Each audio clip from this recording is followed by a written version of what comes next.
வாய்க்கு வந்ததை பேசுவோம் நேயர்களுக்கு வணக்கம். இப்போ புதுசாக வந்து ஒரு ஆப் வந்து ட்ரெண்ட் ஆகிட்டு இருக்கு. நம்ம ஃபேஸ்புக்கை இப்படி தள்ளினாலே அந்த ஆப்பு தான் வருது. ஏதோ ஃப்ரெண்ட் ஆஃபா, என்ன அது ஃப்ரெண்ட் ஆப்பா இல்லை ஃப்ரெண்ட் ஆப்பா அப்படின்னு சொல்லிட்டு தெரில. 9 ரூபா கட்டு உள்ளே வந்துருங்க அப்படின்னு சொல்லிட்டு சொல்கிறாங்க. எதுக்கு 9 ரூபா கட்டி உள்ளே வரணும்? நாங்கள் எங்களுக்கு வேணவே வேணாம். அதே போல் அந்த ஃப்ரெண்ட் ஆப்பில் இந்த யூடியூப் செலிபிரிட்டியோ இந்த யூடியூப் ஃபேமஸ் அவங்க வந்து அந்த ஆப்பை வந்து கொஞ்சம் ஃபேமஸ் பண்ணுறாங்க. இது மாதிரி ஃப்ரெண்ட் ஆப் வந்து நீங்கள் டவுன்லோட் பண்ணுங்க அப்படின்னு சொல்லிட்டு அவங்க வந்து ஃபேமஸ் பண்ணுறாங்க.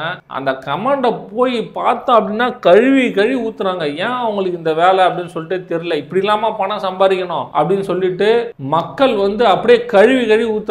நிஜமாவே நீங்க அந்த ஃப்ரெண்ட் ஆப்ல ஏதாவது டவுன்லோட் பண்ணுங்க அப்படின்னு ஏதாவது நடிச்சிருந்தா தயவு செய்து அந்த கமெண்டை வந்து நீங்க படிச்சு பாருங்க. நீங்க அதுக்கப்புறம் அந்த சோசியல் மீடியா பக்கமே நீங்க வரமாட்டேங்க. என்னால கொஞ்சம் கூட இது பண்ண முடியல. ஆல்ரெடி ஏற்கனவே வந்து நம்ம ஃப்ரெண்ட்ஸ் எல்லாம் எல்லாருக்குமே தெரியும். நம்ம சின்ன வயசுல இருந்து படிச்சிருப்போம். அவன் வந்து 5வது வரைக்கும் ஒரு சில ஃப்ரெண்ட்ஸ் கூட பயணிப்போம்.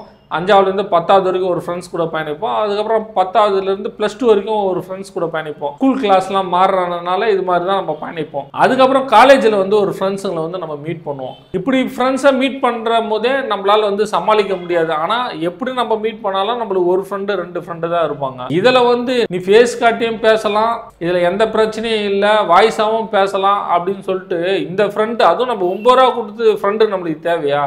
நம்மளுக்கு ஃப்ரீயாக பேசுகிற ஃப்ரெண்டே ஒழுங்காக இருக்க மாட்டேன்றான். 9 ரூபா கொடுத்து பேசுகிற ஃப்ரெண்டு நம்மகிட்ட ஒழுங்காக இருப்பானா? தயவு செய்து இந்த ஃப்ரெண்ட் ஆப் வந்து உண்மையிலே இது வந்து ஒரு சமூக சீர்கேடுன்னே வந்து சொல்லலாம். இது வந்து ஒரு அவேர்னஸ்க்காக தான் இந்த வீடியோ போடுறான். ஒரு திடீர்னு ஒரு பையனே என்ன நினைப்பான், இது உள்ள நம்ம போயிட்டு தான் பார்க்கலாம். 9 ரூபா தானே. இன்னைக்கு 9 ரூபா ஆரம்பிக்கிறதுல அது உள்ள ஸ்கேம் பண்ணுறதுல லட்சக்கணக்கில் வந்து பறி போகிறதுக்கான அதிகம் வந்து வாய்ப்பு இருக்கும். தயவு செய்து அதே போல் இந்த ஃப்ரெண்ட் ஆப் மாதிரி ஏகப்பட்ட ஆப் இருக்குது. தேவையில்லாமல் இந்த ஆப்பை இன்ஸ்டால் பண்ணி உங்களுக்கு நீங்களே ஆப் வச்சுக்காதுங்க.